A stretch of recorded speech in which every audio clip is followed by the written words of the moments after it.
Hello, and here we are, fashionably late, as always. You can't come in on time, right? You have to be fashionably late. You got to make everyone wait for the goods here. We've got Mike and Ross with us. People have to wait. They have to get excited for it. Before I let everyone here introduce themselves, although we were just saying that everyone knows these lovely two men that are with us, and of course Lezlie. Everyone knows Lezlie. We all adore Lezlie. Before I let them jump in and speak, I'm going to take over and be the crazy host that doesn't stop talking, I guess. And I'm going to just say hi to everyone that's popped in here. Thanks, Heidi, for coming by. Hey, Heidi. Hello. Janine. Hello. How are you, Janine. Janine? LJ, thanks for coming. LJ. Rowan, thanks for coming. Rowan, hello. Nice to see all of you guys. All right, let's jump into this and let's get chatting with Mike and Ross. Mike, do you want to go ahead and just introduce yourself and talk a bit about your work? Sure. I'm Michael Clark. You can call me Mike. I've written 3 books. They're all called The Patience of a Dead Man in some form or another. Book 1, 2, and 3. And there's also a complete version of that. And that's the one behind me. Anyway, can't really see that. I'm working on some other things. Believe me, there's it's not the only thing I've ever written, but that's all that you know of so far, and I'm probably beating it to death. But that's me so far, and I'll tell you a little bit more about what's coming in the hour ahead. That's exciting. You Hey, could Chad. never. The Patience of the Dead Man could never get old. You could reread that over and over and over again. Beating it till, what did you say? Beating it till it's dead, is that what you said? Yeah. Yeah. I like that little pun. I've been well, then just keep doing that. Yeah, okay. All right. I'm not going to stop talking about it. I'm still talking about it on my channel. Still to this day have people reading it, and I'm not going to stop. I absolutely love that trilogy. I appreciate it. I've got a couple of ideas based in that universe coming out. Or not coming out, but I'll tell you about that when we get there. That's really exciting. Jeez. Ross, how about you? Do you want to introduce yourself and your work? Yeah, I'm Ross Jeffery, Bram Stoker nominated author for Tome. I've written a novella Juniper. Thank you very much. Thank you. It still sounds weird saying it. But, need like sound effects here. I thought it was time and it was just a typo on the cover. Yeah. Thanks, Mike. And then I've also that would kind of sort of fit. That's true because of jail. It would. Hard time. So I've done Juniper as well. A novella in Flash called Tethered. Recently released Only the Stains Remain, which Mike, I'm pretending that there was a mistake. When I first got my final copy through, I was like, oh yeah. And then my wife said, you spelled something wrong on the cover. And I was like, what? But she was joking. She's funny. So currently I'm working on the 3rd book for Juniper called Scorched. I have a novel that's in the background working away it's now called The Devil's Pocketbook, and a collection called Beautiful Atrocities that is somewhere. But yeah, that's it at the minute. I was lucky enough to beta read Beautiful Atrocities, and there's one story in there that I didn't know where it was going, and I won't give it away, but Ross posted something on Twitter because I took the red pen to it, and it was the first time I ever took the red pen to anything, and I was like, wow, this is a really good way to edit even my own stuff. In fact, I stopped in the middle and went back to my book, and it took a while to come back to them. But there's one in there, and I wrote in the margin, I said, "You're fucking disgusting," and he posted it on Twitter, and it's I just didn't see that coming. It's called you need to have that as a blurb. Yeah, The Collector of Ruined Things. When you get there, I sent you. I'm gonna start with that one now. Yeah, I was gonna say I would definitely take that as a compliment there, Ross. Yeah, I'd be using that as a blurb and saying yes, I am. That's right.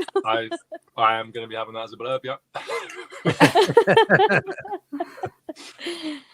Hey, Dave, thanks for coming. Lewis, thank you for coming in. Hey, Katie, how are you? Thank you for coming by. And Janine, Ross, and Mike are both amazing. Ross is my favorite Brit author. Look at that. Yay. Awesome. And I just saw a picture of you, Ross. You had just met Gemma, hadn't you? Gemma lives pretty close. So we went out for a drink. So I met up with Gemma and another kind of Bristol-based, Bath-based author called Christopher Stanley, who's also very good. So check him out. He's got a few bits. We had some fun. Yeah, it was good. That's it. Okay, so Mike, Lezlie, the three of us, we need to make a plan. We're going to go and head over. Okay, we're gonna go and have a drink with. Yeah, that will be our holiday. Okay, the more the merrier. That would be so fun. Take your banner with you, okay, Mike? You guys couldn't go to the Scares That Care. You know, that was. We had a little window of opportunity there where COVID wasn't, rampaging, I guess. And then I saw the photos from that, and I was just like, oh. I missed you guys, and there's so many people there. Of course, I didn't know anybody before that, and it was just a good opportunity. It was. Yeah. We never know where we may be this time next year. See what happens. Mm-hmm. Fingers crossed in the better. Lezlie, do you want to introduce yourself? We all absolutely love and adore you, but plug your channel away. If you don't know Lezlie, what are you doing? Go head over to her channel, subscribe as soon as this live is over. Well, I have a little channel called The Nerdy Narrative that I started because I wanted to talk about books and I was lonely. And so what else do you do but take to the internet where you can talk all you want to and people can listen or not listen. So I actually started out reading fantasy and science fiction. And then I found Brad Proctor and Nikki's channel, Dark Between Pages, and started following them because I just liked them as people. And they started talking about all these books. And some of the books are by these two authors here who are now two of my favorites. And all of a sudden, I can't go more than a week without a horror book in my hands or I start just suffering. So thank you to all of you that are here today because you have just really helped me develop a love for the horror genre, just the thrill. I'm addicted to the suspense, perpetual dread, the fear of turning the page, and it's just wonderful, but you've given me bad dreams several times. In the best way possible. Yeah, that's fun. Yeah. Oh, yeah, it's really fun. I'm like, come on, both pups. Y'all come snuggle with me tonight. There you go. Or my husband comes to bed and he's like, why are the lamps still on? I'm like, forgot to turn them off. I just fell asleep. We're sleeping with the lights on tonight, sweetheart. All feet and hands under the covers at all times, please. Yep. The floor is lava. The book I'm reading right now, My Heart is a Chainsaw, has a quote that says, horror is a love affair. And I wrote that one down right away. And I thought, yes, that needs to be a slogan everywhere for all horror lovers because horror is a love affair. And on the live show that I had on Thursday, we did talk about that a little bit because we were talking about one of the questions that came up was, what is your biggest fear? And how does writing help you work through that fear? And there was a lot of conversations and talks about how, a lot of them might have had, trauma in the back, in their childhood, something they grew up with, something that's really affected them, that's really pulled them into horror, obviously. And that was one of the questions I asked. I said, do you think that traumas in life is something that pull people into horror? And not necessarily, because there was one author on that had said, no, you know what, I had a really good childhood, but I still, I'm obsessed with horror. And if you've read My Heart is a Chainsaw, the main character had said that, not necessarily that there's trauma or trauma's caused her to love horror. She just loves horror. Horror is a love affair. So where did your guys' obsession or love come with horror, whether it be light horror, heavy horror, realistic horror? Mike, why don't I start with you? I'm gonna put you on the spot. Yeah, that's an easy one. And Lezlie, pick up your mug, please. Oh, I use this one just for you. I have that mug. It's the Haunted Mansion, and I was lucky enough to be a Disney kid early on. I think I went to the Magic Kingdom in 1972 or 3, and I have a picture of myself in front of the Haunted Mansion, and there's no trees around it. So I'll post that sometime. But it's I've been a Disney kid forever, and I love the Haunted Mansion. I always have. I don't know why. Of course, then there was like Scooby Doo, which was always fun as well. And then I was lucky enough to get into Stephen King like as a teenager, and he was the only one I liked. I tried a couple of Dean Koontz and whatever. It was usually just those two at the time, and so I read all the Stephen King books, not all of them, but I started I think with The Shining like 1980, so I was about 14, and because it was going to be a movie, and after that I was hooked, and I read probably through Tommyknockers, and then I don't know, I might have been in college or something. Throughout sometime during that time, I did meet Stephen King. He was at the University of New Hampshire Library, and I waited in line and got my copy of Christine signed. So that was a pretty good day. It was 1983, and Ross was probably not born. What year was it? 83. I was 1. So he's the baby. Yeah. Or Nikki, she might be the baby. I guess I'm the baby. Yeah, I would. I'll say it. All right. What were you? 84. When were you born? Me? Yeah. 87. Oh, you are the baby. God, I was almost out of college. I was class of 88 in college. You guys are dating yourselves here. There comes a time when you brag about your age. Yeah, you're like, I survived. Yeah, I'm 55. Yeah, I'm still here. I'm still here. Yeah. It's funny though, because even people my age are already doing that. We're making fun, saying, man, the things we did as a kid, we're still here. We're still alive. Yeah. Yeah, and I'm over here going, shut up. I started this year saying to my wife, I'm double nickels. I'm double nickels. I'm double nickels. And she's like, stop saying double nickels. I'm just thankful that social media and camera phones were not a thing when I was a kid and a teenager. Mm-hmm. Yeah. Oh, man. Yeah, absolutely. Yeah. Social Talking media about horror. Yeah. Social media can be great, but it can be the worst enemy as well, too. So, yeah, and we were always outside. I even tell my kids that, get off the video games, get off the computer. Like, we didn't come inside. It was come home when it's dark. Yep. And then we'd eat dinner and we'd go back, outside. I lost like a decade to video games anyway. Like I started in like, I don't know, 98 or something. And, I could have been writing then, but guess what? Chad's class of 88 here, high school. I was 88 college. That's very exciting. How about you, Ross? Where did your love affair come with horror? I think initially through films. My parents didn't have a filter, so I kind of got to watch everything known to man really young. It's probably damaged me, but yeah, so I watched kind of that was your trauma. It was my trauma. Yeah, I think I watched American Werewolf in London when I was probably about, probably about 8. And it wasn't even the werewolf that scared me in that. It was there's the dream sequence that happens in the house, and then there's the guys dressed up as kind of like almost like SS soldiers and with horrible masks and stuff, and they just butcher the family, and that was my trauma. Every night I'd be thinking there's something behind my curtain. But yeah, and then after that it was kind of like I didn't really I used to watch loads of scary films. I wasn't a big book person. I didn't used to read that much. I've read like Roald Dahl and all those kind of things, but I never read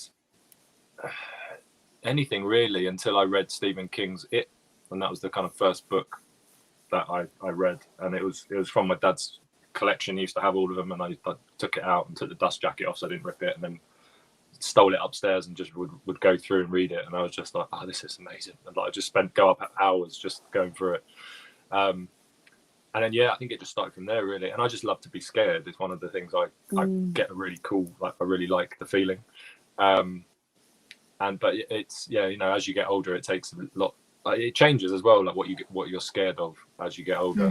That is the truth.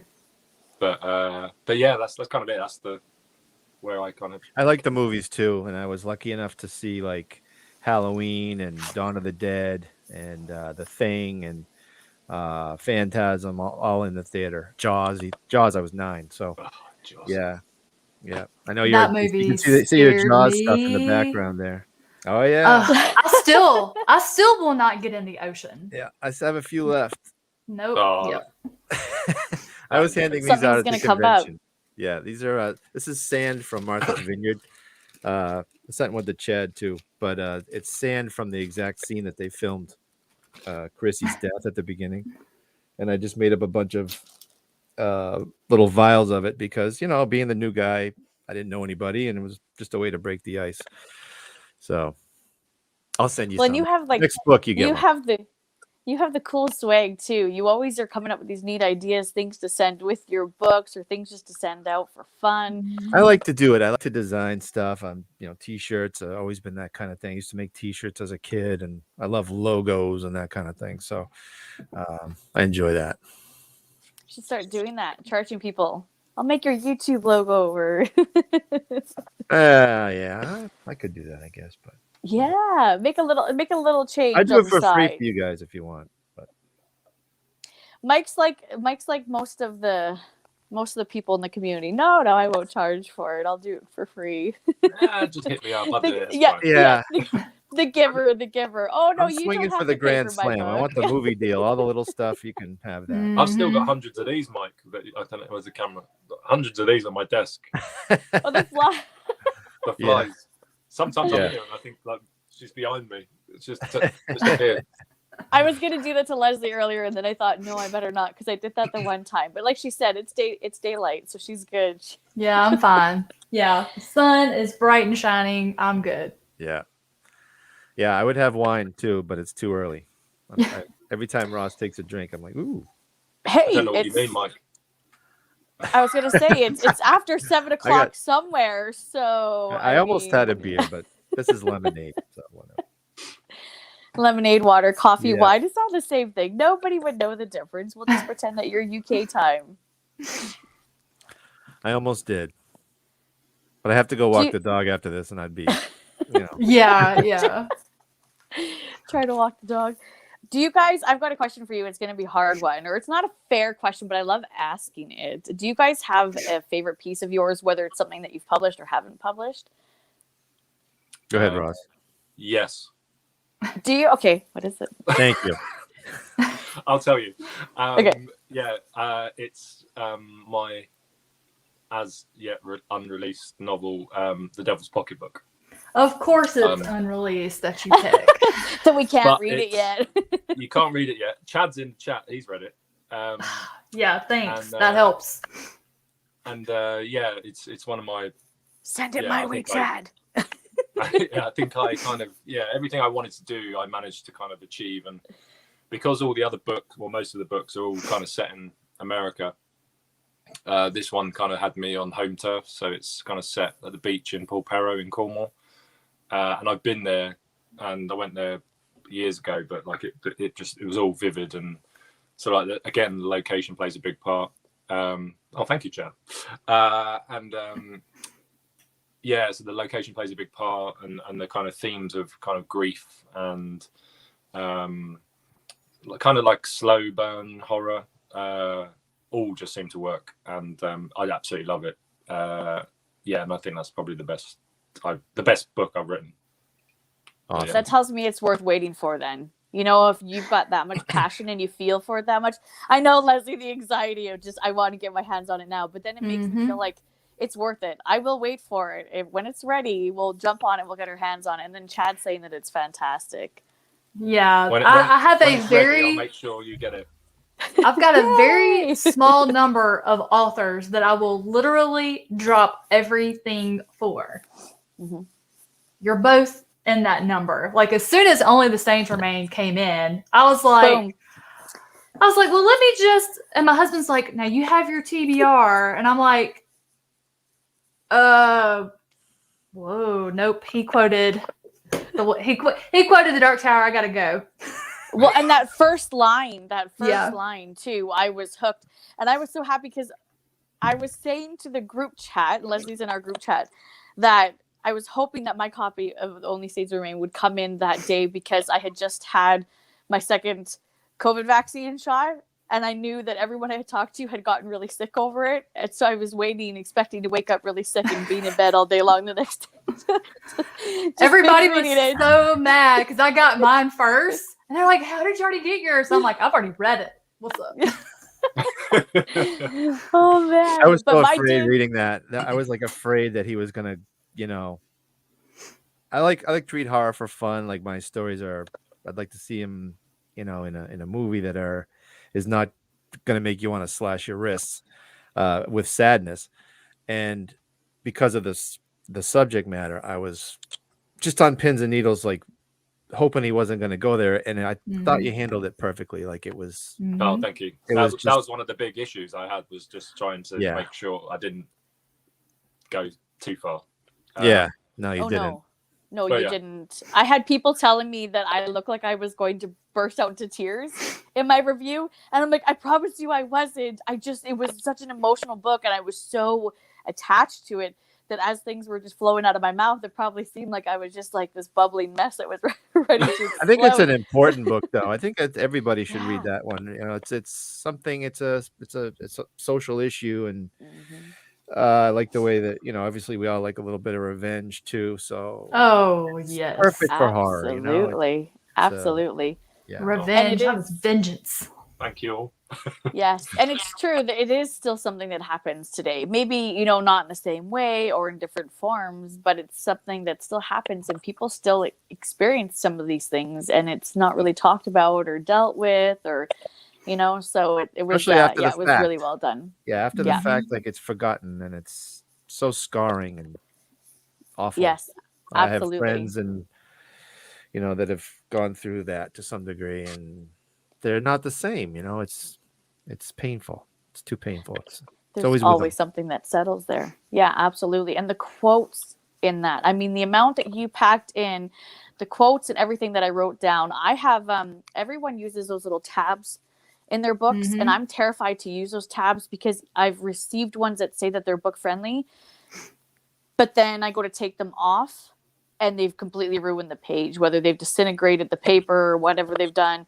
So I'm scared to use those. So I actually use like cue cards, like those people that will go up and do their speeches, and I write all of the quotes. Yes. Index cards.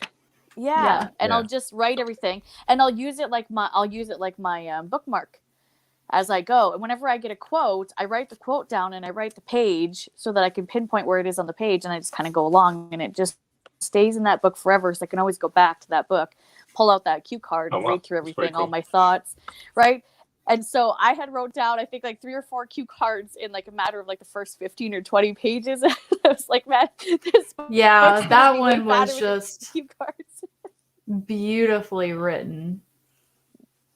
Absolutely. I feel like we're leaving Mike out here. Get the prose down. You nailed the prose. Like the prose is just, you could read a grocery list. He's absolutely. I mean, like it was in one of the other books, might have been Tome. The guy lights a cigarette and it's like a page and a half, and it's beautiful. He sucks the smoke into his lungs and the tobacco bursts. However you did it, I just remember going, damn. The crackling of the ember on the end as it trails up.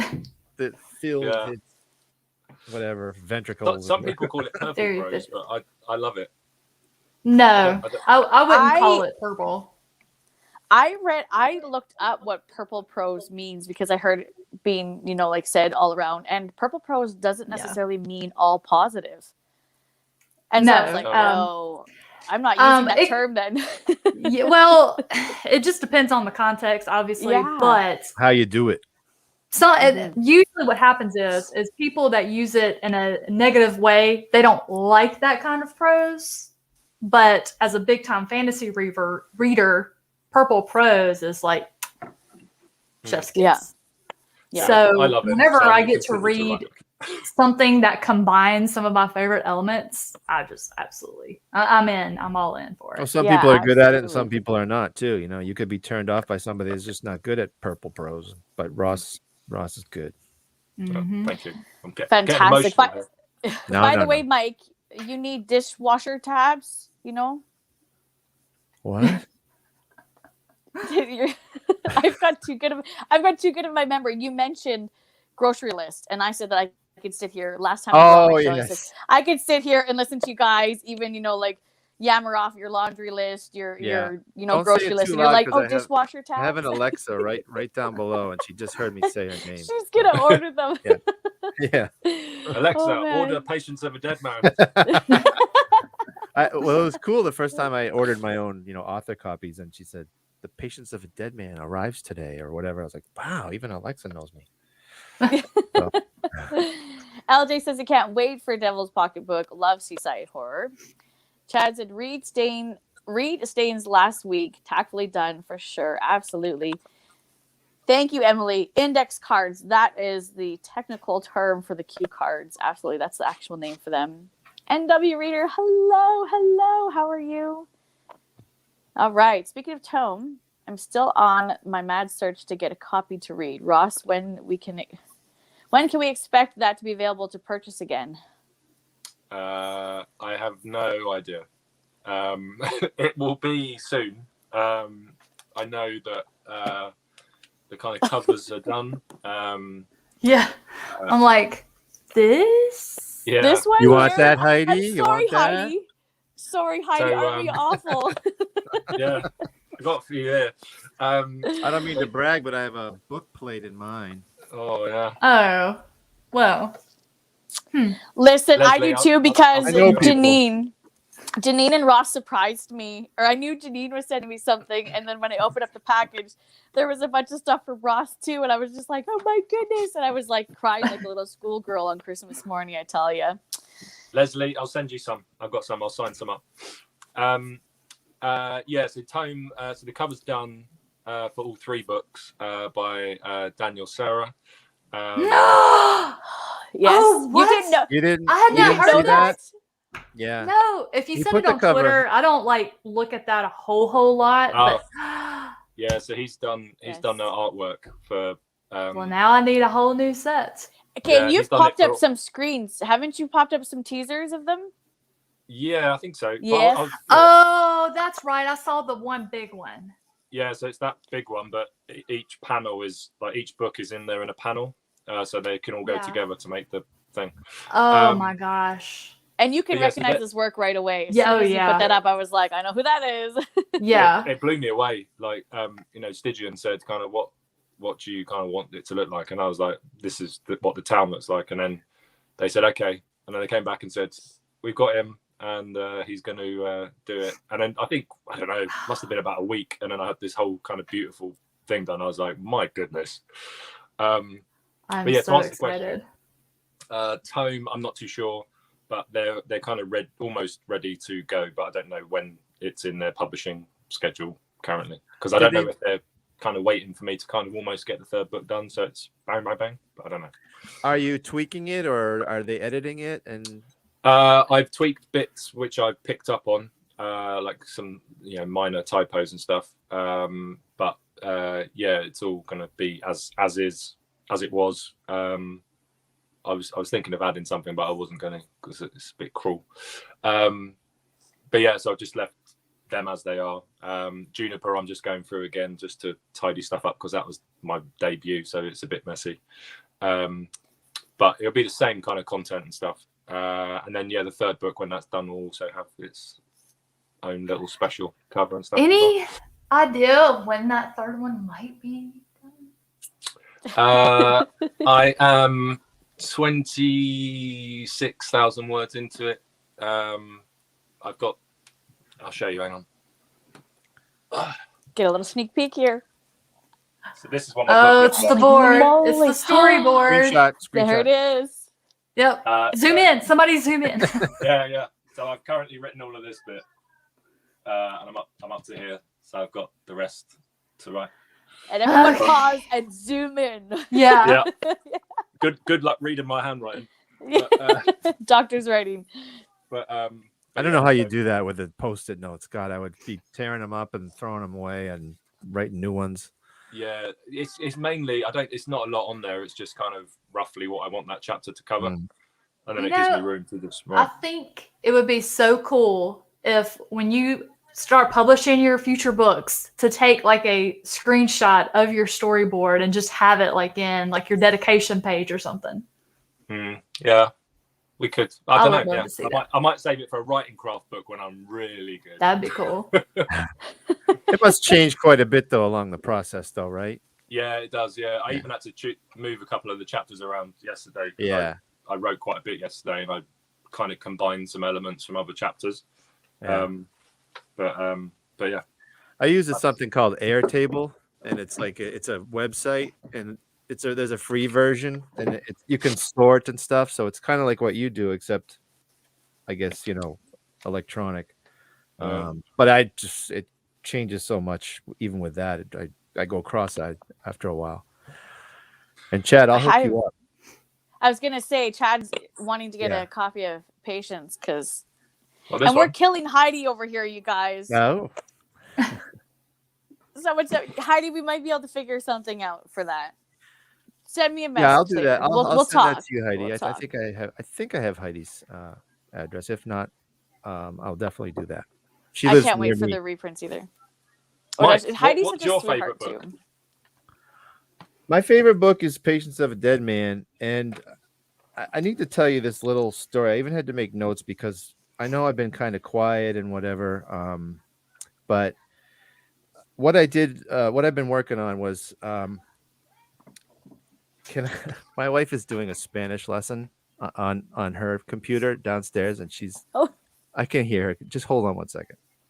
That's okay. Tell her to teach us how. Teach us Spanish, please. Here, I'll catch up on the comments here quickly because we did have NW. Christina said she can't wait for the reprint. Sharon, hello, thanks for coming. Read now, sleep later. Pan, thank you for coming. Mindy, thank you for coming. Andreas, thank you for coming and always sharing. I see he's gonna question there, so I'll come back. Oh no, we're near the end. Okay, perfect. Sorry, Mike, go ahead. No, I had to, attend. I went to Brazil in August to visit my wife's family. She's Brazilian, obviously, and I took Ross's short story book, Beautiful Atrocities, with me to finish that up. So I brought my book that I have submitted to a publisher, which is that one. And if anybody wants one of those, I'll mail you one for free. It can be, I'm not going to tell you the title, but it is on the back of that card. I'm saving something for a surprise. I can see the title.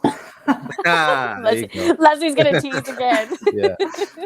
So yeah, so I submitted that while I was in Brazil. I finished Ross's book when I was in Brazil. And then my cousin-in-law, like everybody can see me every year going down there and I'm writing, and they can't read my books because they don't speak English, most of them. And so one of my cousin-in-law said, I'm going to translate your book. So she's starting. Awesome. She's begun. Yeah, I know. I mean, Portuguese is not a bad one to do because there's 200 million Brazilians, right?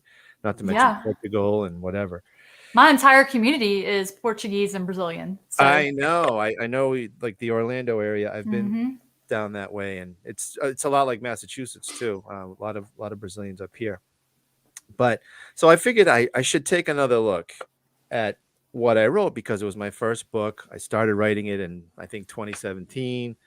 So I went back and I looked, and stop me if you think this is a bad idea, but I also read a couple books about show don't tell, because my prose is probably the weak part of my game. I would disagree. I wouldn't say that. Yeah, well, I don't know. If I heard you say on a previous podcast, Ross, that like you haven't gone back and looked at, say, Juniper or maybe your first book, but if you did, you'd probably pick it apart. And I mean, I'm not picking it apart. I haven't removed any scenes or anything, but like I'm trying to simplify it for her so she can translate it. And in the meantime, I think I'm improving on it and upgrading it. And then on top of that, I noticed in my Kindle Direct account, I'm eligible now for the hardcover beta. So I think what I'm going to do is I'm going to go through each book, simplifying it for her, also tightening up the prose. And then when they're done, I'm going to put them in hardcover as well. So you guys are killing me. You guys are gonna make me have to remortgage my house. I feel like I'm, maybe like wasting time a little bit by going back to the first one. But I do have a couple of outlines going for what may be a novella or a novel. One of the novel ideas I have is Lezlie knows about this. It's in the Patience of a Dead Man universe. This one is not. So yes, I have done something that's not Patience of a Dead Man, but it surrounds the character Andrew Vaughn, who works in the funeral home. He reluctantly, his mother haunts him, and he was kind of the black sheep of the family, and she's just kicking his ass, from the grave, and is kind of trying to put a little humor as well as horror and brutality into that. And then while I'm going through my Patience of a Dead Man book 1, I figured that there might be a novella where the little boy Elmer has a brief relationship with Annette, the previous owner of the house before Tim and Holly. I love that. Cool. So yeah, like I've been playing with that. And another thing I heard you say on another podcast, Ross, was that now that you're working on Scorched, you have to look back at Juniper and you have to look back at Tome. Yeah. Because you can't go against something that's already written, and that's the story of my life. It's so Patience of a Dead Man is so it's like it takes place over like 12 days or something, and there's not a lot of room to squeeze stuff in. So I'm going to have to be very precise about that.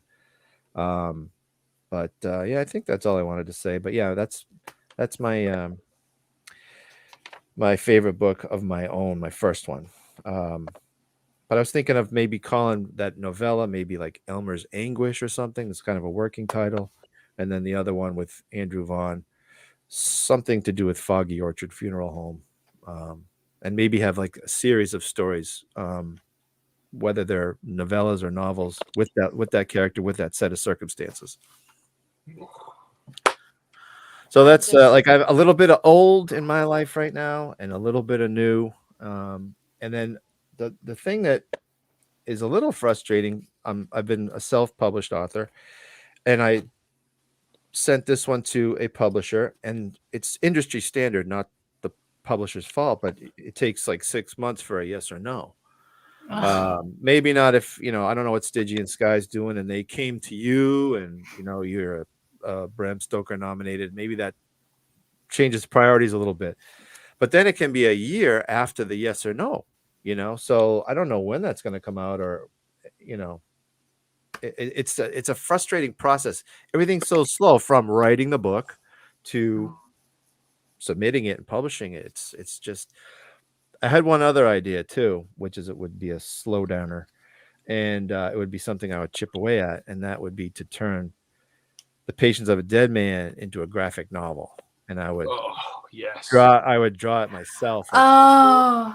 Black and white. Just to try to get a different audience, because I'm here, like I said, I'm here for the Grand Slam. I'm not here for I'm not going to probably have 20. I'm not going to be Josh Malerman and have 30 books out there. I'm 55 years old, and I want to see a movie made. And it's also frustrating to me that so many books come out, even in our little horror community, that you get buried like after 90 days. How many books do you know that came out 90 days ago that are still being talked about? It's not many. So that whole process of it takes you a year and a half to write a book or whatever it takes. Maybe you're faster than I am. And then it just like, it's still there, but I don't know. I want something. I'm not done with this idea, I guess. And I think there's another audience out there for it, but no promises on the graphic novel. I know I'm rambling, but just some thoughts I've had. I guess I'm regrouping, after the first 3 books. You guys have my heart going pitter patter. I'm so excited for so much of what's going on, even if it's nothing that's necessarily in the works. It's just something you're kind of dabbling in or thinking about. It's kind of neat though, because you can kind of get the idea of how people would react to that if you were to release it. I would read it. I would buy it. I would go and buy the hardcovers too. I still need to go and get all of the individuals because I have the complete, but I want the individuals for the covers. Gotta have all the covers. I got the audiobooks. Oh, the audiobooks, like this is this is your copy, Nikki, by the way. Like there were only 200 of these, and this is when I just threw it out there, and this is 108,000 words, and it's exactly from the audiobook. Mike, can you hold that up? I can't see the cover. Is the cover different? Yeah, Yeah. it's different. Oh wow. That was my first effort. Like you can tell it was, I tried to see the binding doesn't match up. And it's cool, though. It's a gem. I see it as being a gem. It's just what it is, but this was 108,000 words, and the one that's out now, which only had one scene taken out, just him buying the house in the bank, which is a boring scene. This is 97,000.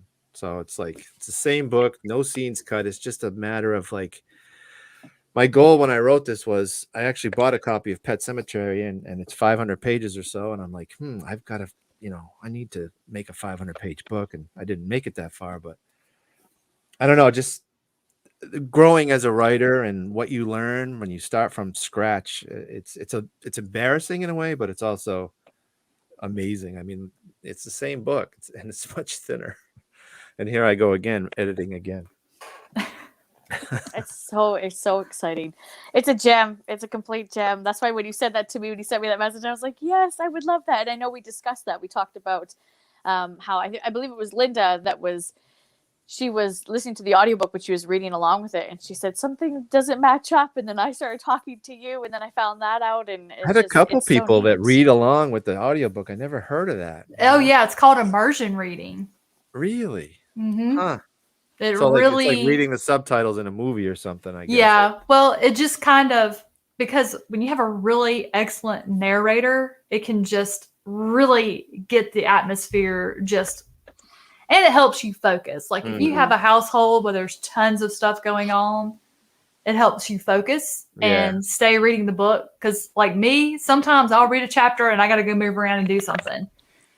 Come back, read a chapter, move around, do something. But if I have my headphones in, listening while I'm reading, I'll sit there for hours. Right. Well, I got to apologize to my readers and thank you for sticking with me through my learning curve, because it's still going.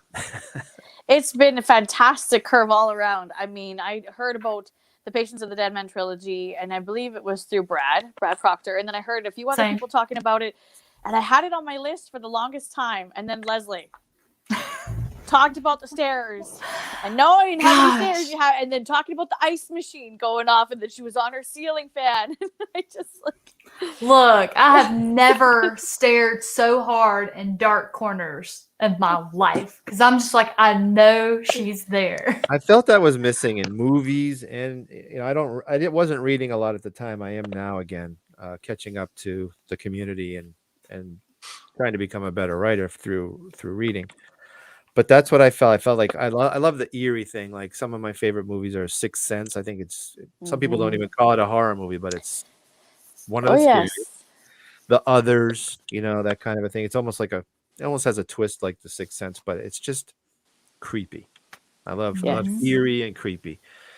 And that reminds me, like this one is not. It's not a haunted house, so it's a little different. And I know Ross read an early version of the, an early beta version. Ross, send it to me. He's changed it. What's finished is so different than what he read. Like I originally wanted to write 2 books, and then I don't know. I just got lost, and I had to. I went through several rounds of beta reading, including Well Red Beard. I think we talked about that. Anyway, I won't go through that again, but it's a little different, and I got a little bit different reaction from the beta readers, like maybe because it's not a haunted house. But I did write the back cover synopsis if you want to hear it. Do we want to hear it? Can we? Yes. Okay. Everyone, pull up a chair. So this is to set expectations, and just so you know. Prepare yourself for an adventure into the occult paranormal as Juliana, a 19-year-old Brazilian woman, is forced to flee her home country after a horrific discovery, leaving her sister Vilma in danger. Along the way, Juliana meets Patrick, an amateur mountain climber with money and connections. While working long hours to fund Vilma's rescue, Juliana catches a break when Patrick introduces her to a corporate executive who offers to sponsor her as the first ever woman to climb Mount Everest. The Himalayas are no joke, however, and dying would defeat the purpose. Juliana must decide whether the risk is worth the reward, for even if she reaches the highest point on Earth, the problem remains how to rescue little Vilma from a man known to the underworld as the Witch Doctor. So that's that. And it was inspired by the corpses on Mount Everest. I've always been fascinated by that. Some people, some of my beta readers are like, I don't care about Mount Everest. And I'm like, I love Mount Everest. So I wrote about something that I love. And in the end, I made sure I was happy with it. But it is different than The Patience of a Dead Man. So it's gonna be fantastic. It's just gonna be. I like when they're different. Mm-hmm. Yeah, I think it had to be too. I mean, if I wrote another haunted house book, it would still be compared to The Patience of a Dead Man, you know, like right, or it would be similar or whatever. So I needed. And I just don't think you could outdo. You know, I kind of wondered that myself. Like, I put my best into it, and I'm not saying somebody else couldn't do better than that, but what else? You know, if I already put my best into it, I touched on those core emotions exactly the way I wanted to. Mm-hmm. All I can do is put out a couple more novellas or little, Andrew Vaughn stories or whatever, to further it. And then other than that, I've got some other ideas that I'm going to wait and see, because if I come out with like a space, something that reminds you of Alien, people are going to be like, who are you? And what do you write? So I need to like see how this one does first. You dabble in a little bit of everything. Who I am. That's okay. Yeah, no, I will. I learned this was a big learning thing for me. This was my first taste of imposter syndrome. Like when I came out with Patient of a Dead Man, I was like the young kid, even though I know I'm not a young kid, but I was the young author that was like, yeah, this is gonna blow it out of the park. And then of course, it doesn't, in some ways. It pretty much did, Mike. I was gonna say it did. Yeah, for us. I thought like no, I thought there would be no 1-star reviews. I was just, ignorant, that kind of thing. You were confident. This series is probably one of the series that I recommend the most when I'm talking to people. I'm like, you need to read this. Especially, I know I loved Patience of a Dead Man, but Dead Woman Scorned for me is one of my favorites of the trilogy.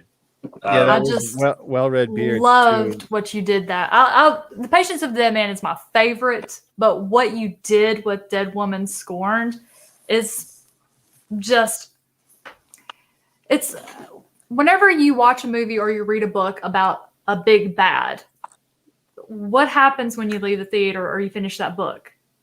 You want to know the origin story. Where did it come from? Why? How?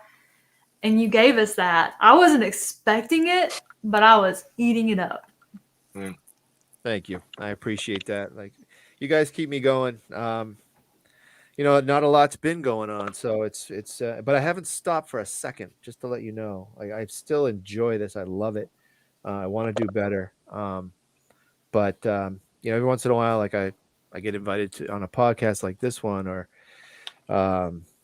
things that make you feel good. Like the other day, Thunderstorm Books followed me, and I'm just glad that he knows that I'm out there. It's just it's kind of like, oh, that made my day. That's kind of cool. I just had a Thunderstorm Books follow me. Oh, that takes away from mine. Oh, sorry. Oh, what did I do? I'm kidding. Oh, I love that though. It's because there's so many publishing companies out there that you don't know about, because there's so, especially if they're like a small press, there's so many of them. And you guys know me, I just want to support everybody. So if they find me and I'm like, oh, I never heard of you, how did I not hear about you? I'm on their website, if they've got it on their socials, trying to figure out what books they have out there. Yeah. It's just maybe it's like my obsession. Maybe I'm a little compulsive when it comes to that stuff. I don't know, but yeah, no, that's really exciting. I do have to go back because I don't want to ignore Andreas here. And I believe this question was directed to your re-releases, Ross. If you knew if you're going to do like different options or if it was just going to be hardcover. I think with all of kind of Stygian's books, they will be digital, possibly audio, can't remember. But there will be kind of hardbacks, paperbacks, and limited edition signed and numbered. Limited edition, signed and numbered. Where do I sign up for that? Yeah. alert? Like now, and I'll take my money. It hasn't gone. If it goes pre-order, I'll be letting people know. But yeah, and I've seen kind of like early kind of what things are going to look like, and I was just like, oh yeah. But yeah. Yeah, that's exciting. The Stygian Sky thing. Like, they came, they found you, and like, who are they? I think did they come from? It's an imprint of Death's Head Press. Death's Head Press. Yeah. But they're kind of the way they're taking it is very different. With the kind of authors that they're getting on and stuff, so it's not going to be all kind of splattery in your face, crazy. It's but are they backed up too? Like, is it going to take 6 months to get the Devil's Pocketbook? I mean, I know they've said yes to that, probably, right? Them, no. Okay, that's not. They're just doing the trilogy. They're just doing Juniper Tome and Scorched, and possibly something else, but not the Devil's Pocketbook. That's somewhere. I can't say. Oh, it's already somewhere. Hush, hush, hush, hush. Oh. It's just hanging around over here. Huh. It's floating. It's just Well, waiting for the do perfect. we have It's yes. gestating in its own filth over here somewhere. Has it gotten a yes though? Or are you going to have to like submit it and wait 6 months, 9 months? I am kind of just riding the waves. You're gonna get me in trouble. I don't know. Oh, I don't know. all right. I'll just be quiet. I don't care. I'm going to get you in trouble. Yeah, I know. But yeah, it's kind of it's over there. It's completely separate. It's nothing to do with kind of Stygian and stuff. But yeah, we'll see what happens. Exciting. That's very exciting. Next question. Okay. Do you guys sell copies of your signed copies of your book? I know COVID has been more difficult, but do you have any plans? Do you guys sign them and send them out yourselves? Like I will jump in before I pass over to the swag master. I learned from Mike. So if someone has bought a book of mine and would like it signed, because shipping is so expensive, I can send book plates. So find me on Twitter, show me a picture, and I can send it. But yeah, I'll pass over to Mike. I have been signing books and sending them, but like for me, it's pretty expensive, and I don't want to send a book and have to ask the person to pay the postage because it's But anyway, I do that all the time. I'll pass over to the man. Do you send Gemma Amore book plates too? I mean, that can't be that expensive. No, I just meet her and sign them. I'm joking. Hey, let's go for a beer here. Yeah. And then she flogs them all. Yeah, I like to send. I send signed books all the time. MichaelClarkBooks.com. And I'll hook you up with some swag. I got stickers, I got coasters, I got everything. So I even have the new coaster, but I can't tell you what that says yet. But yeah, I'll hook you up. Hush, hush. We don't want to get you in trouble either. Oh yeah. Well, yeah, that's true. I mean, I should leave some surprises, I suppose. That's like I have that in the slip, and I don't touch it. It stays in pristine condition, and then we have the yes. I'm looking for a specific frame for that piece. I want like a black frame or a white frame that's got like the glass. It's really hard to explain, but I want it to almost look like it's floating in the middle of the piece of glass. And so I have that hidden away so it stays in pristine condition too until I can find the specific frame that I want for it, but I'm not having any luck, you guys. I gotta give. I think I never learned how to pronounce his name. I think it's Worley, Chad Worley. I have the original. I'm looking at it across the room, framed. And when I got that in the mail, like I could see the individual strokes with the pencil, and it was just it's not that big. I mean, it's bigger than the print. I'd say it's like maybe like this, and the detail that he must have. I don't know. His eyes must be awesome or something, but. So some of those lines they look like they're as thick as a hair, unreal. Talent. Yeah, Chad Worley, and thank you, Chad, for doing that. And Netflix, if you're listening, Patience is Amen, Dead Man. Chad. Please. Amen, Chad. And I have a question for Chad and Ross, I guess. Like, have you, going back to my re-editing your own stuff, have you had any, is that a good experience for you, or is that a nightmare that you shouldn't do? And we'll, yeah. The only time I've done it is with well, I've gone back and re-edited stuff, but the first time I kind of rewritten bits when I thought it was finished was for The Devil's Pocketbook. So I sent it to a couple of people, and they kind of came back with some suggestions. And I went away with those suggestions. And what did Stephen King say? Well, he said, but yeah, so I was just I went away, and there was talk about possibly adding a chapter from someone's point of view, and the kind of things I was kind of like, oh, okay, I can kind of see it. But then when I actually went in and did it, I was like, oh, actually, yeah, it's so much better than it was before. And there was other bits good. Like, oh, you need to maybe just splice in some of the ongoing narrative all the way through, which I kind of thought I did, but then I just added it a little bit more and then kind of reread it all, and I was like, yeah, okay, you guys know what you're talking about. So my fear is the George Lucas thing where he kept going back to Star Wars, and he it's knowing when to story, stop, though. I think. Yeah, like he changed, Han Solo didn't shoot first or whatever, all that stuff. I'm not changing anything like that, but it's when I see the book shrinking, I still feel in my heart that it's getting better, but it makes me a little nervous. But anyway.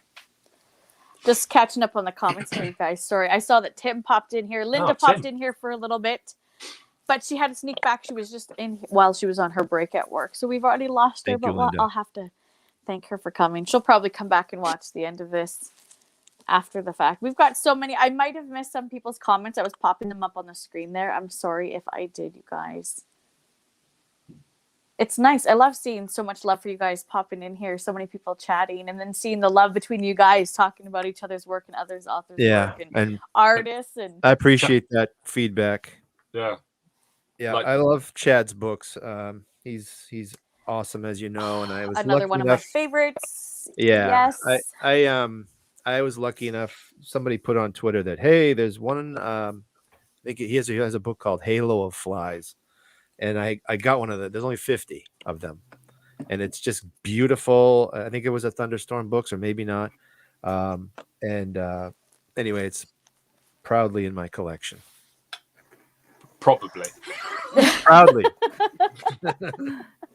Yeah, I always feel so funny because I'm like, okay, this is going to sound weird, but the most beautiful book I've ever read about addiction is Wallflower. Yeah. Oh my gosh. Yep. That was beautiful. I listened to the audiobook. I didn't even particularly care for the narrator, but I did the same as you, Lezlie. I listened to the audio and then kind of read along with it. I mean, it was just the word choice for describing what was happening could not have been, it just couldn't have been any better than what it was. And there was just so many times that I would just have to pause the book and let something sink in, rewind it, listen to it again. I mean, it was just superb. Yeah, I think I'm excited. Spoke to Chad about it, and I said that it for me, heroin use is a bit of a trigger. And my auntie died of heroin overdose, and I was concerned going into it, knowing Chad's work, and I was like, I don't know if this is going to work, but it's absolutely beautiful. Like, if I can read it and I have a trigger like that, I was just like, it's handled to perfection. Like, well, it was just, I felt it was just written with understanding. I felt it was written objectively and logically, and it was just the main character's thought process. It was the same as mine, and I was just like, I will never think the same about it, regardless of what kind of addiction it is. I will never think the same about it.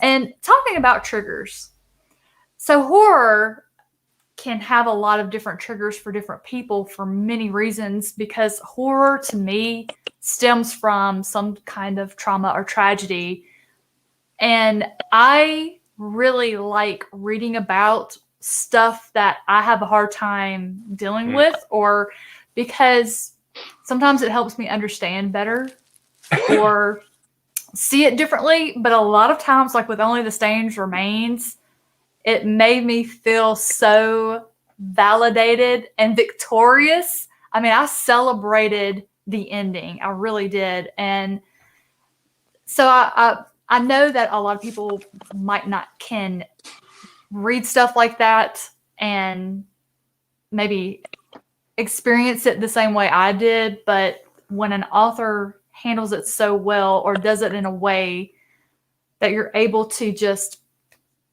I don't want to spoil anything, but I had a very difficult childhood, very difficult, and from both sides. Like there were just about anything you can imagine happening to somebody happened to me as a kid.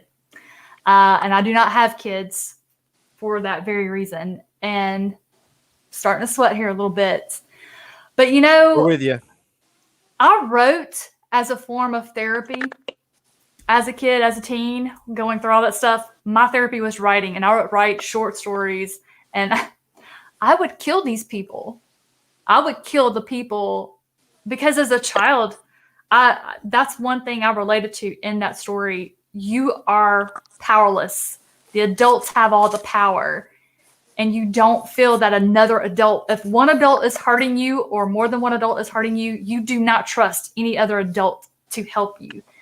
And so I would write these awful stories, and I would just kill all these people in the most horrific ways. And one of my teachers found it and turned me into the school counselor.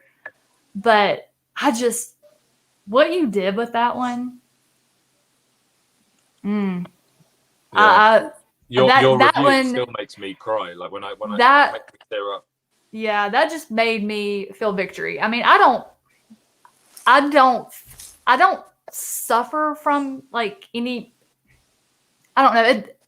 I don't know how to explain it, but every once in a while I will hit a spot where I will reflect on, like, I don't just sit and think about it every day, but every once in a while, something around me will have me remember one moment of something bad that happened. And it's just like everything in me focuses on it. And my mind goes down these terrible pathways. And so that doesn't happen very often, but every once in a while, something like that will happen. So, I feel that I've handled it very well. I don't know that. So when I read the book, I had no fear that I was going to have a bad time with it. And I something like that, I can trust you as an author. Anything you put out, I'm just going to eat up. It's like commiserating. Like, that somebody else has felt what you did. Like, you're not alone. I would think. Yeah, it was beautiful. It was just absolutely beautiful. Thank you. Again, you're making me. I was gonna. Sorry, Ross. Go ahead. No, that's okay. No, I was just gonna say I'm like a deer in headlights. I could just sit here and listen. Yeah, it was a challenging book to write, and just because I wanted to do it justice, because I know how prevalent it is in the world, and I didn't want to glorify anything that is just not glorifiable anyway.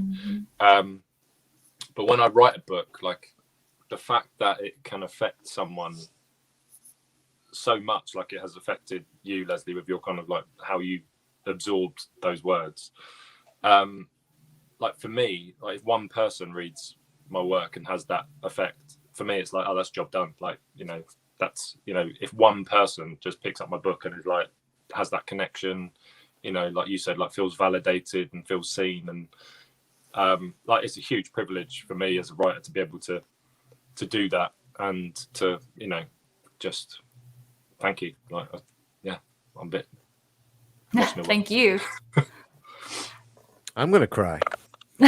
Oh, dang Wait, it. it's almost like we all need like a moment of silence now here. It's just- Like, like Let me get the wine. I'm getting the wine. sorry. everyone I'm take a sorry. Yeah. deep breath. No, I love this. You know, and this is why I always say that reading is so subjective that, you know, Mhm. Lezlie said something recently in one of her videos, and I'm sorry, you guys, Lezlie, I have like all of your videos in my to watch later thing.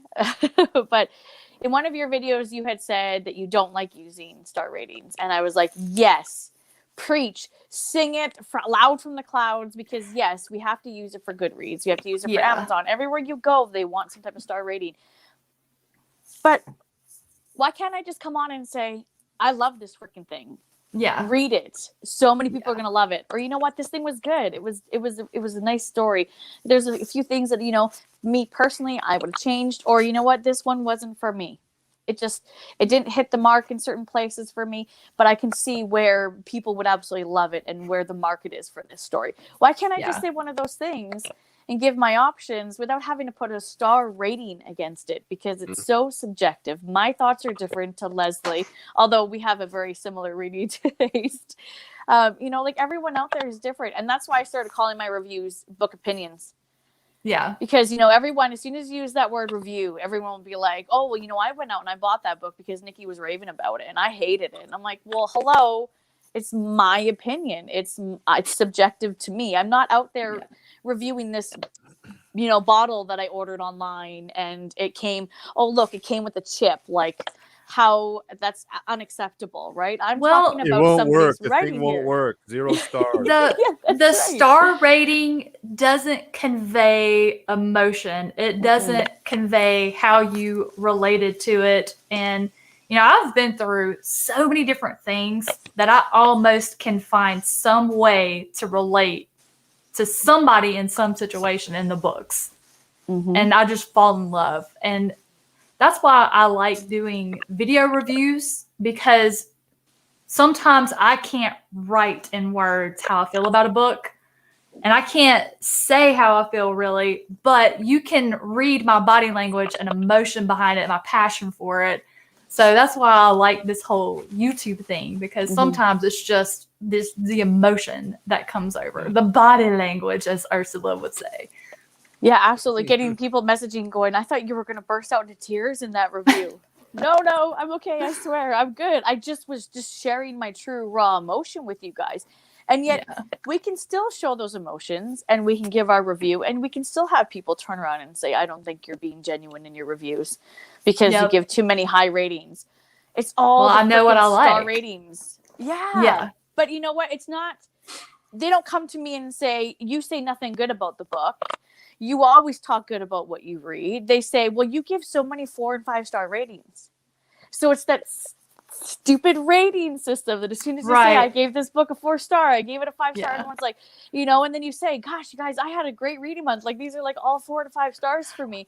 Next But I can write out why I did. I'm like, this is what I like. These are all of the boxes that I have. Like, I have the same formula for every review based off of what genre it's in. And I use that same point system, you know, horror. Did it start out with a bang? Did you give me a taste of what I should be afraid of and looking forward to?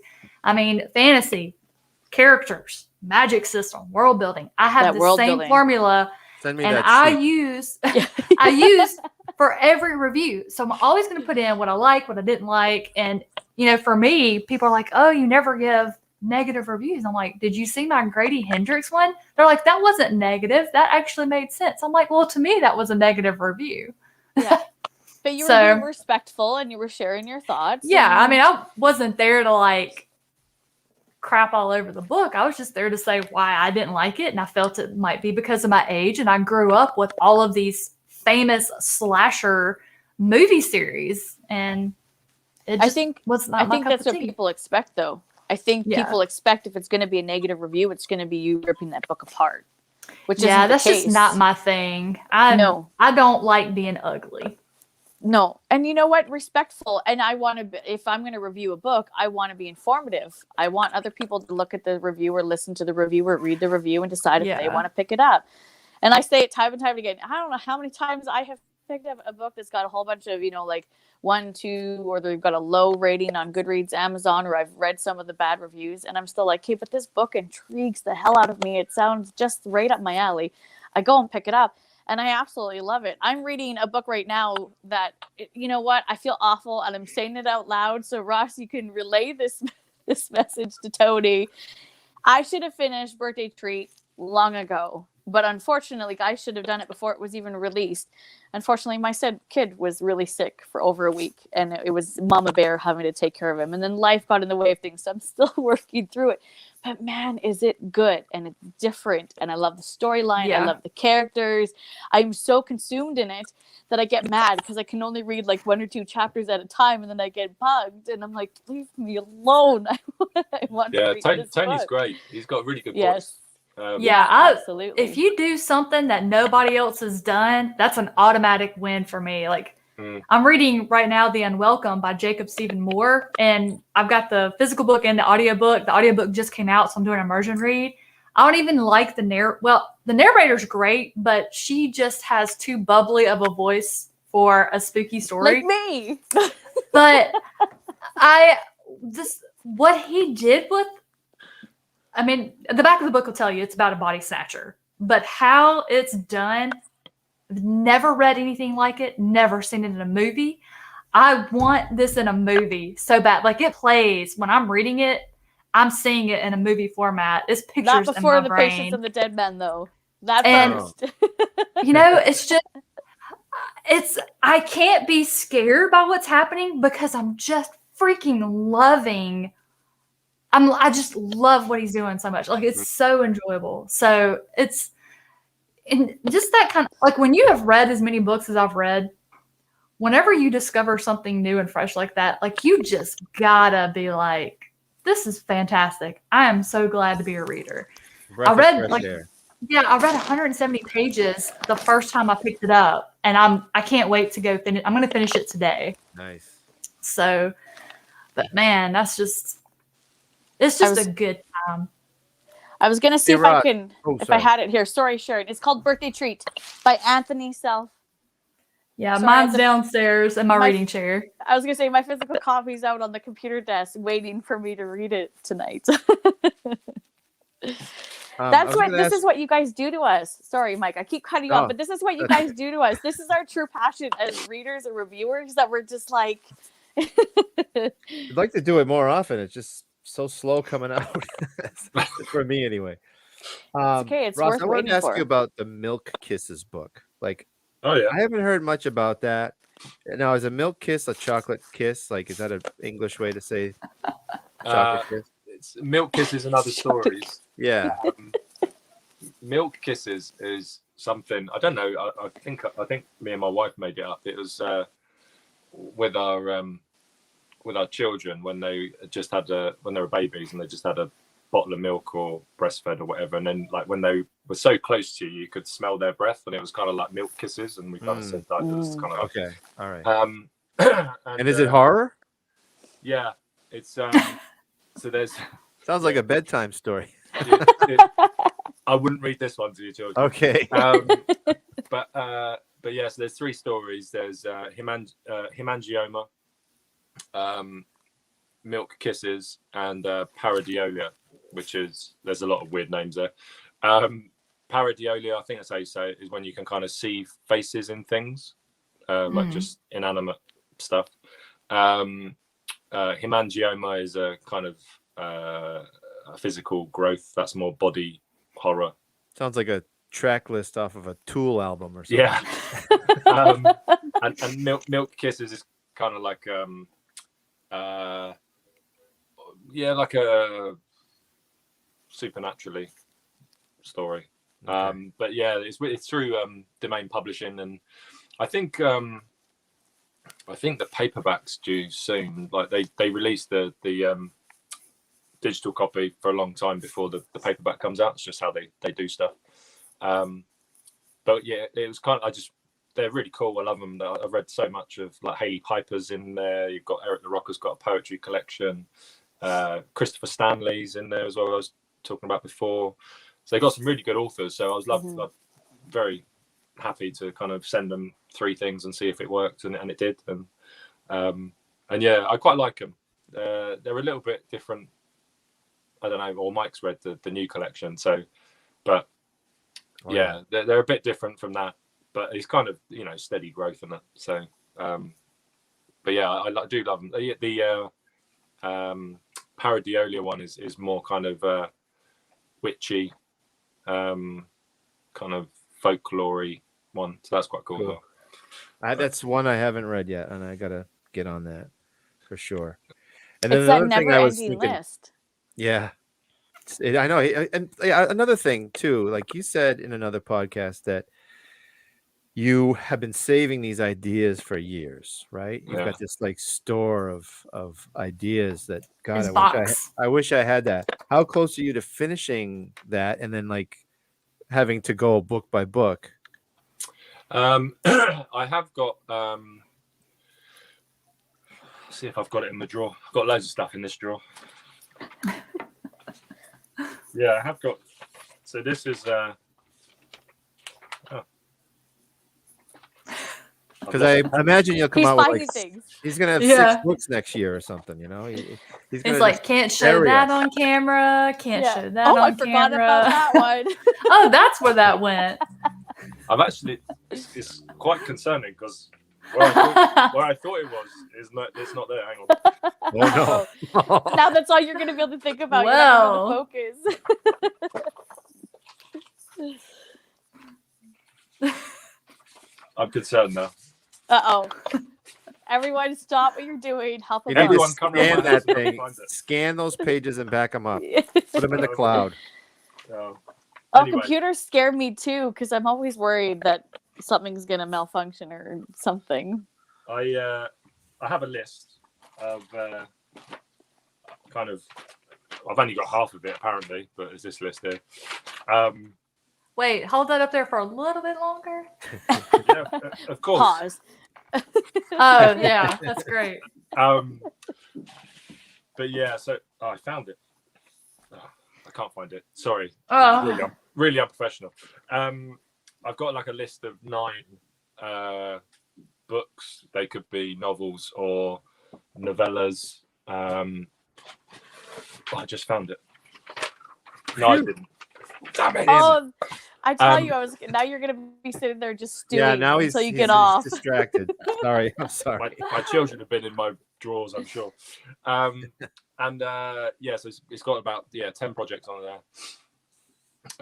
And they're the ones that, through kind of my collection of ideas and things, I've kind of put the thoughts to page on the next 10 books. Damn. But not detailed, just kind of, this is what this is going to be. And there were 3 of the stories. I don't know, because I'm reading this at the minute. Different seasons. Mm-hmm. And the idea of kind of doing like possibly 3 novellas maybe in a collection, but kind of not connected, but the themes is appealing to me. But yeah, so there's 3 kind of ideas that I really like, but I don't know if there's enough meat on the bones to make them into full novels. So I may do, and they all kind of share the kind of supernaturally type feel. So I might bunch all those together. But yeah, so I've got about the next 9 books. I just need to have the time to write them. But that's awesome. 9 time. Books. That is time. That is the question. Time. But yeah, it's exciting. Like, it's the first time I've ever been that organized to just put stuff down and be like, okay, this one's going to be this, and this one's going to be about. I was about to say something, but I won't. But yeah, there's one called The Inn. Let me just say that. But that's kind of That's all I've got. I'm intrigued. I was gonna. That's all you have to There's say. lots of Intrigued. ways that could go. Ha. And then Brad Proctor and Jay Maddox asked you whether you like priest or maiden, and you said maiden. Yeah. And I'm made of metal. My circuits gleam. I like Judas Priest. Hey, Christy, thanks for coming. Hello, Christy. And I missed another one here. I agree. The Goners also needs to be made into a movie. We just need to find out. All of you guys need to go and like share this and tweet this and put this on Instagram and like just tag Netflix. Yes, quit remaking the same old stuff. Yeah. Leave that stuff alone. There was nothing wrong with it. Get some new material. And Netflix seems to be trying to do like those, exclusive shows. And I Mhm. mean, they're Yeah. Canadian. I'm Canadian, Make so this. maybe we can like team up or something, and I can introduce them to the authors that I interview and be like, this would be a good movie. This would be a good TV show. So just hashtag, send it, tweet it, Netflix. If you're listening. Did you watch Midnight Mass? Though? Oh yeah. I'm That was about good. halfway through it. Yeah. I have not. It's good. It's it's a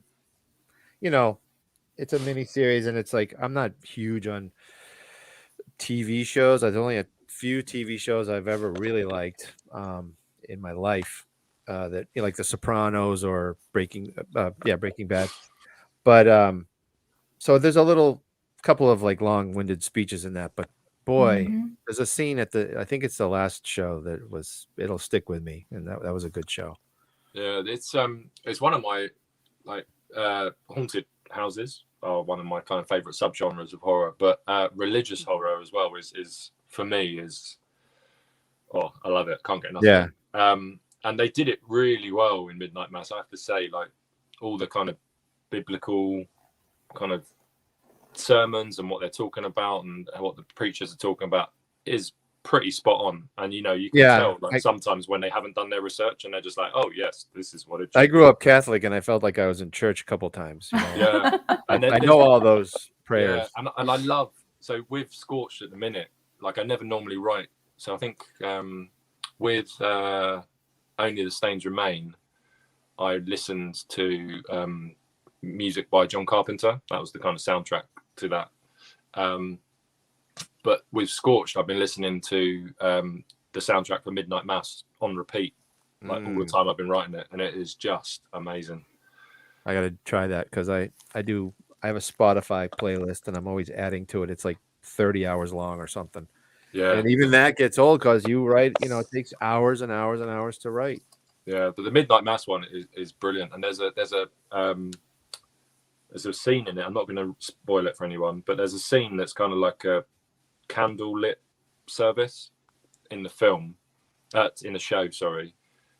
And that whole sequence always is probably one of the most beautiful things I've seen in television for years. Like the whole, like just how it's shot and the sound and all that. Oh, and every time that song plays on my playlist, I immediately just see that, and I'm just like, oh.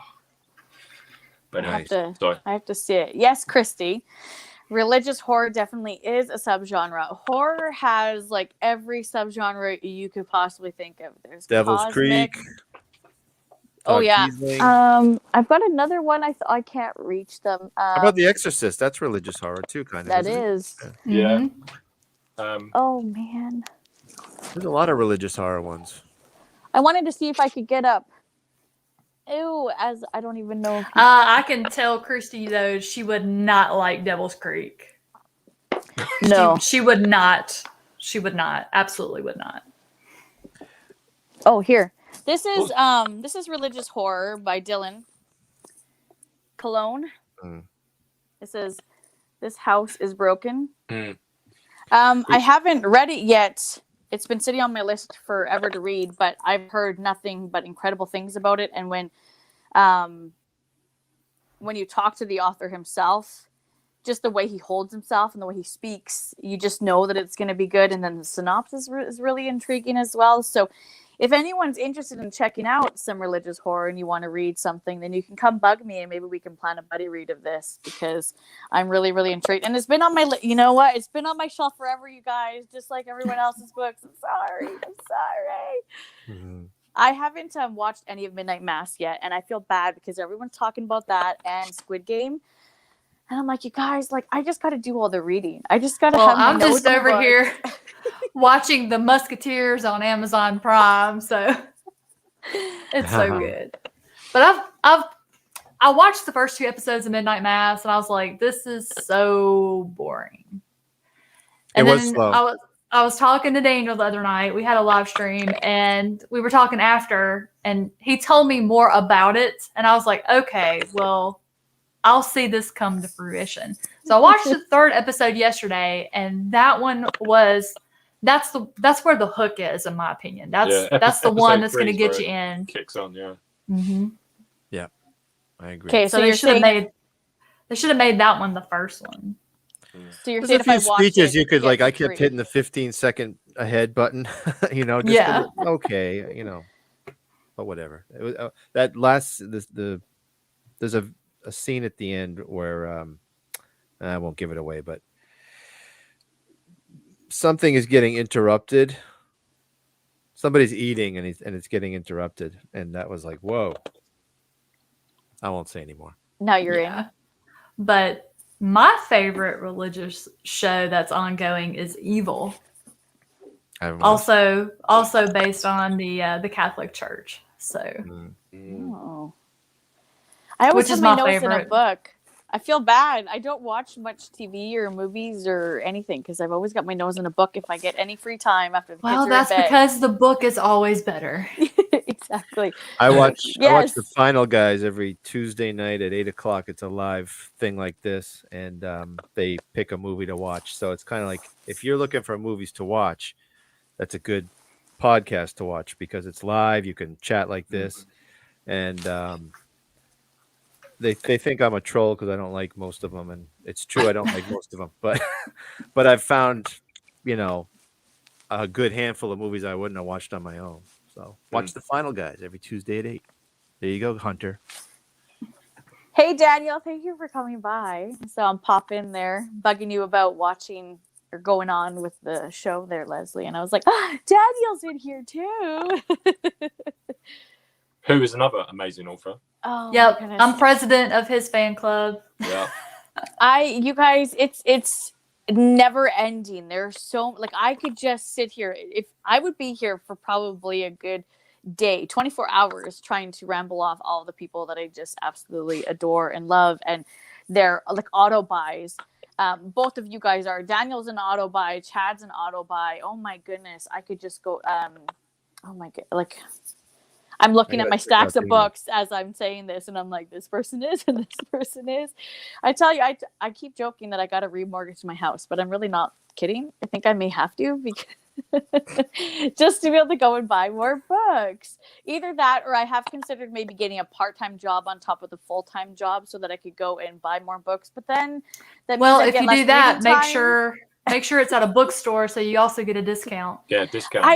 I don't have bookstores near me. The closest one is an hour and a half away, so I'd have to drive an hour and a half. and the bookstore that I would be working at doesn't hold much horror or None of them any seem indie or to. small press. So they could give me a discount, but I wouldn't want to buy anything from them. So I mean, I would be stuck. But we have hit the hour and a half mark, and I don't want to take up Ross's entire evening on Saturday and Fine your by guys's. He's like, I'm good. I'm just sipping my wine over here. We're just chilling. The wine keeps getting fuller every time you pick Yeah, like Because I've been filling it up with this. Oh, I was wow, gonna he say, came prepared. I came prepared. I've even got a gonna- catheter in as well. but yeah, he can't find anything in his drawer of writing. Yeah. He's got his priorities straight, Yeah. guys. It's under the bottle. Yeah. Oh, that's where it was. Oh shoot, there it is. Oh, you guys are such a hoot. So make sure if anybody here still has a question that they want to ask before I end up letting these lovely people, because I would sit here and spend the whole entire. I wanted it to go down. Sorry, Sharon. We're just gonna bop you back and forth there. I could sit here and talk to you guys all day long, but I know that Lezlie so kindly graced us too with her presence, and I know Thanks for coming. Yep. Weekend is also family time. Yeah, but I told my husband, I was like, babe, yes. I know that weekends is our time, but it's Ross Jeffrey and Michael Clark. Yeah. Like I told him in plenty of time in advance, so I told my wife the same thing. I said, it's Ross Jeffrey and Michael Clark. I said, what? I'm like, not planning anything around. He's like, are we doing anything this weekend? I'm like, no, we're not. This is an off weekend. We're going to rest. You go do what you need to do, honey. And I'll be back when I'm back. Yeah. See, these are the things that you can't miss out on. You have to be part of it because it's a life changing. Because like I said, now when you guys become like huge, I can say, hey, I knew that guy. I knew that guy when he was getting his footing, when he was just starting to run on the pavement. And look, I got proof. Look, he was on my channel. I talked to him on a Look, I've got messages back and forth with him. See? See, I was a friend.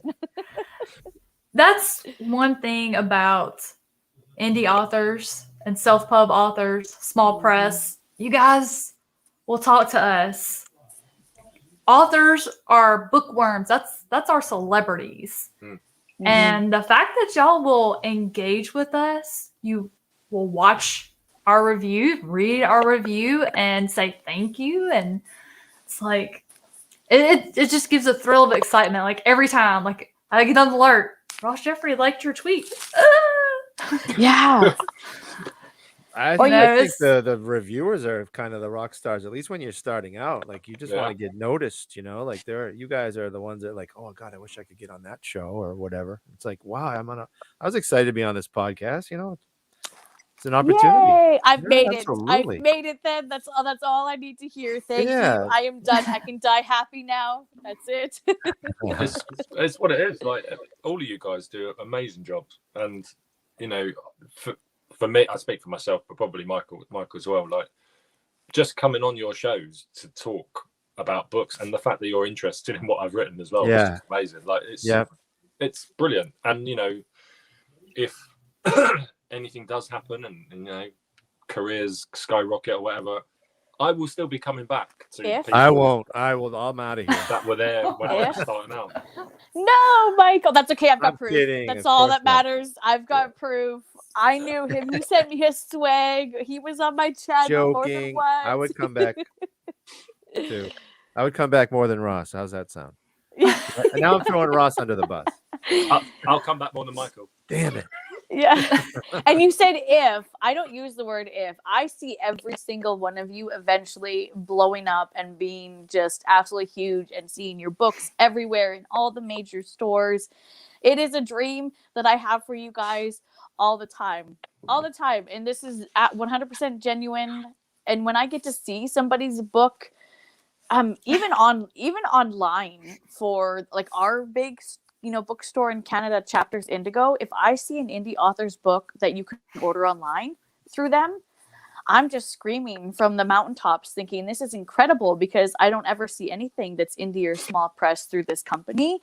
I'm on their innovation team, and I'm constantly poking buttons and saying indie, right? But of course they're trying to promote the large press companies. Yeah. Well, one of my subscribers, she goes into her indie bookstore, and she has gotten them to order. Like I know for a fact she got all of Daniel Barnett's books ordered through her indie bookstore. So she just goes, because she will not buy off Amazon to save her life. And she'll go into her indie bookstore. She's like, okay, here's a list of what I want, and they'll get it for her. And that's now they might be getting it off Amazon, but however they get it, and if they're willing to do that, that's what matters. I keep saying that we need to have a smaller store close by where it is indie, right? And I'm like, if I had the money, I could do that, because I don't want to say connections, But I do, because I know all of you guys, so I can reach out to you guys and say, listen, I want to buy directly from you guys. Can I buy directly from you guys? You know, how much would you want? Can I get a big box? I want to sell it in my store. You guys, I'm too broke. I need to win the lottery or something so I can make these dreams happen. But if stores are willing to do that, that's what matters. That's incredible. I also heard down the vine, I don't know if it's true or not, that Barnes and Noble is the same kind of thing. Like if you come in and you request a specific book, they will actually order, you know, like a handful of them, like 5 copies to have on their shelves. Because I'll try that. I'm not sure if it's because they have to do like a bundle order, like they can't just order one, but hey, if that works, I mean, that's incredible, because it would be nice to be able to go into your local store and pick it up right there. You go into Chapters Indigo and we've got a shelf and a half that's horror, and majority of it is Stephen King, which isn't bad. It just would be really nice to see some variety there. And and if you're not seeing much horror come through like large press, then what is it against? Like, are they not allowed to, like, you know, start, you know, diving into small press and indie and having it on their shelves? You know, like, that's a question I have for them. But I think good luck quite a if lot I of get it answers. Quite a lot of it is down to the distributors. So certain bookshops will only order from I forgot what they're called now. There's only like 3 book distributors that they'd order from, and they're only allowed to order from those. So if the book's not listed there, so if it's then they can't.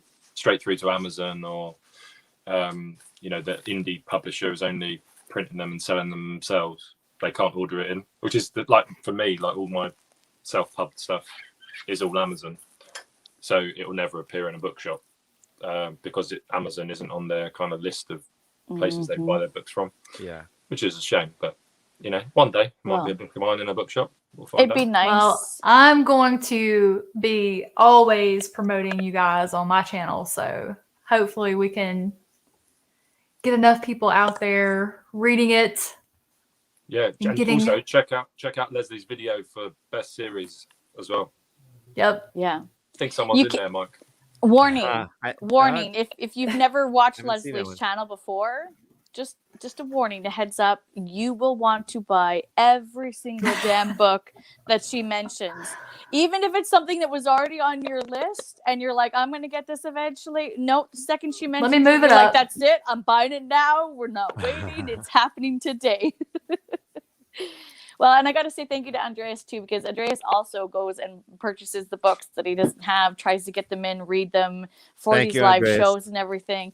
You know, this community is absolutely incredible, and I could sit here for hours. Sorry, I'm trying to also talk and trying to multitask, popping up these comments and talking at the same time. But this community is incredible. I mean, everybody that's here supporting, wanting to go and buy the indie work, small press work, reading it, reviewing it. So, yeah, keep doing there it, is guys. no bigger cheerleader than Nikki. I'll tell you that much. No, I don't know about Ross, that. Did you want to say something about Storgy Kickstarter? Oh yeah, sorry to hijack your show. Apologies. No, well, I'm going to do it anyway. Absolutely not, Ross. You're not allowed to. Yeah, no promoting yourself. I will send Nikki the details to put below if you're watching this later. But Storgy, who I work for, we're an independent press. We've kind of published some pretty cool titles over the years. And the covers too. Oh my goodness. You go on to your guys' website. Oh, that's it. Again, money out of the pocket. Yeah, we've done quite a few. Parade. But yeah, so we are currently, because running an independent press is quite long-winded and not very well paid. Well, we don't get paid, so that's one thing. But anything that we make from book sales, we kind of have reinvested to promote other authors. We've on our website, we published about 900 authors over, I don't know, I think it's 7 years now. We've also published something ridiculous like 200 some people in print, because we do anthologies as well. And you know, some of those have been like people that had their first kind of short story accepted on our website, and then we've gone and So like Thomas Mark Antonio, this guy, Mm. we posted one of his first ever stories on our website, and then we loved him so much that we said, look, have you got any work? He said, oh, I've actually got a book that I'm trying to sort out. And we said, send it to us. And it's a trilogy. So the second book is in the Kickstarter. I have to interrupt you for a second, if that's okay, Ross. I want to Yeah. thank you for pointing me in a direction where I could easily get my hands on a copy, because now I've got that on my list to go and pick up a copy, especially after your review of it. Oh, perfect. And yeah, so we are currently doing a Kickstarter. I think we're about just over 2,000 now. We're aiming for 7,000. And that is and I think there's like 50 days left or something. But yeah, so we're trying, because I'm kind of busy now with the writing stuff and lots of stuff going on. And Tony, whose birthday treat book, he's part of it as well. He's kind of going more into the writing side, and it's been 7 years of hard work. We applied for some funding that would make it easier for us, but the Arts Council in England said no. So we're coming to Kickstarter to kind of, and fans and people that are watching to help. And yeah, the plan is to publish our next 4 books, plus an anthology, which will be a kind of return to Shallow Creek, which is a proper horror fest. And the other books are all brilliant. There's Pain Sluts, Talking to Ghosts at Parties, Flamingo Mist, which is the second Thomas Mark Antonio book, and I can't remember the other one. There's another one. It's the wine. It's the wine. The wine. It's a smorgasbord of amazing reads. But yeah, so, and that's that, and we got like amazing perks. You can buy like the digital copies of the books, you can buy the physical copies of the books, you can get amazing, I think they're amazing bookmarks. There's 3 different kind of series. Yes. There's horror, sci-fi, and dystopian. There's just loads of stuff there, and if you want to help, that'd be brilliant. We would really appreciate it. And you know, me as always, as a writer and as a reader and as I'm always supporting people. Like, I love doing it. And because we're going to be stopping Storgy in the near future, we just want to kind of help, you know, just get some new voices out before we close our doors for good. No, I don't want to see Storgy go. No. Well, you never know. We never know, but it's very time consuming. I have a full-time job writing, and that's on top of that as well, and it's just a lot. And yeah, so that's what we're hoping to do. So if people can, you know, if they want to donate, if they just want to spread the word by retweeting or sharing it and all that kind of stuff, that'd be brilliant. But yeah, we're publishing some amazing books. They're all brilliant, and yeah, that's it. Thank you. Thanks, Mike. I forgot about it. It's the wine. It's the wine. Blame it on the wine. Yeah. That's it. I'm blaming it on the wine. It's the wine. Yeah, absolutely. Please send me that information, because then I can pop it in the description. I would appreciate that. I know when I was clicking on it, I was trying to find like where I could go, but it was only allowing me to retweet it. So then I can also check it out further. And I went onto the website trying to find it too. But you know, I'm kind of oblivious and dumb sometimes when I go to Well, find things. go to Storgy's Twitter. You can find the actual link that works to their Kickstarter, because a lot of the ones that are being tweeted and retweeted, they don't actually go to the Kickstarter. Yeah. So when I shared it, I went to their page and found the one that works. Yeah, and it should be a shared that pinned one. tweet. So it should be at the top. Mm-hmm. And here I went to their Twitter, and then I clicked on the website, and then I was searching through the website, and I was like, why can't I find, what's wrong with me? I'm not that dumb. But yeah, absolutely. Send it over, and then I can pop in the description. I would appreciate that. Much. And anyone, yeah, like Ross said, even if, you know, whether you want to contribute somehow or whether you want to share it, tweet it, Instagram it, just like you need to do for Netflix, then please do so, because that would be wonderful. I don't want to see you guys go, but I understand that's a lot. I mean, to run anything for that long and to do it and to work so hard on it, and eventually you will get burnt out, but it's hard to say goodbye because you never want to stop doing what you love, right? Yeah, it's like I've loved it, and you know, being able to kind of read like people. I'm reading stories from people that were in my position like years ago, like have just written their first piece and sent it out to someone to read, and to be in that position to read someone's first thing, and you know, there are a lot of rejections, but like to be able to send someone something that said this is my first story, and you send them like an acceptance, and they're like, this. Like, I still remember my first acceptance, like, and it's like, actually, it's done so well, and we publish people from all over the world. It's not it's not just a UK thing with public. Like when I look at the map of kind of the people that we published on, because on there's like little things you can go to. I go to the world map. I think the only people we've not published something from is in like Greenland. Wow. But like everywhere else, like, and it's massive, yeah. And the reading is all over the world. Like people read the website all the time. But yeah, it is what it is. Hopefully, we'll get the funding and be able to do these last few books. And you never know, if we get a lot of funding, we might be able to. Because the thing as well with the funding we're aiming for is to also cover the costs for the website. So if we stop doing Storgy, we want to have some money aside so we can keep people's work up for a couple of years after. So it's still there for people to say, oh, I'm published in Storgy, and they can go and have a look at it instead of it just being like, just switch off. It's gone. Yeah, absolutely. It's hard. It's that fine line of trying to keep things running, but yet not. Yeah. No, I understand that 100%. Well, thank you guys so much for coming on. This is like, thank you. Thank you both.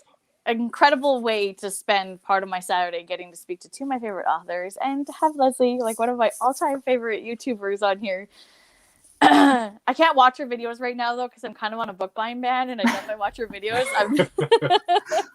Are you two going to be on Paper Cuts for the Halloween episode?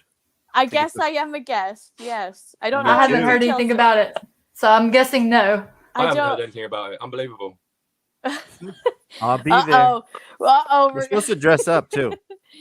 I don't know all the details. All I know was I got a message saying, don't book anything for this day, period. That was about it. So I said, okay, I'll put it into my calendar so I don't forget. But me and Lezlie will do our own one. Right. We need to tag Brad and Jay. That's for this it. episode. That's it. We're going to throw them under the bus, get them in trouble too. If they're watching, they may be here somewhere, lingering. Oh. You never know. Maybe they're watching. I don't know. But thank you guys so much. It means so much for you guys to come back and to spend time with me and to have Lezlie on. And thank you for everyone in the chat this chat was just booming. I was having a hard time making sure that I kept up with all of the comments and all the love and everyone just, glowing over everyone. It just makes my little, like Canadian heart all ooey gooey and warm. So, Had a there great I time. go. It's been brilliant. Thank you very much. Yeah, absolutely. Thank you guys for coming. You're welcome anytime. Just poke me. And Ross, don't forget to send me over that information so I can pop that in the description. Yeah. And Lezlie, I'll be in contact about your address so I can send you some book plates. Oh my gosh, I will send it to you right now. Yeah. I was gonna say that's it. If you ever want to surprise her, I have it too. So if you're ever wanting to surprise Lezlie, don't worry, Lezlie. I won't give it to anybody I don't trust. You trust me? Oh yeah, I've given it to you before. Well, if you really want to go all the way from the UK to the States to harm her in any way, that's going to be a lot of cost and travel. Yeah, so. I've got cameras. So you want to come knocking on my door, you just know I'm a card-carrying member, and she's got dogs too. They'll warn her. They'll give her her address. Her address is in Juniper. No, we've actually been victims of a drive-by shooting. So wow. we have cameras everywhere. That's smart thinking. Yeah. I was gonna. She's in jail, so. Here I was going to make a joke saying you were part of the correctional facility, but maybe I won't now. No, I could write a story about it. Yeah, she decided she wanted my husband. She's in jail now, though. Wow. Maybe you do need to write a story about it. I can't write, so one of you guys will have to do it for me. You need a ghostwriter. There you go. I know somebody. So, all right, Michael. So if you run out of ideas and you want, since Ross has like 10, I'll give it to you. Yeah, exactly. Well, I've only got 5 because I can't find the other bit of paper. But yeah, you'll find it. You'll find it, and then we'll get a tweet on Twitter saying, "I found it," and that's all it's gonna say. Okay, perfect. All right, I gotta stop talking, or else we'll sit here for another hour. Thank you guys so much. Thank you for everyone that came to watch us in the chat. You guys are welcome on any time, and it means the world to me. We'll talk to you guys later. Thanks very much. Bye. Bye. Now for the awkward moment where you wait for it to like come off of live.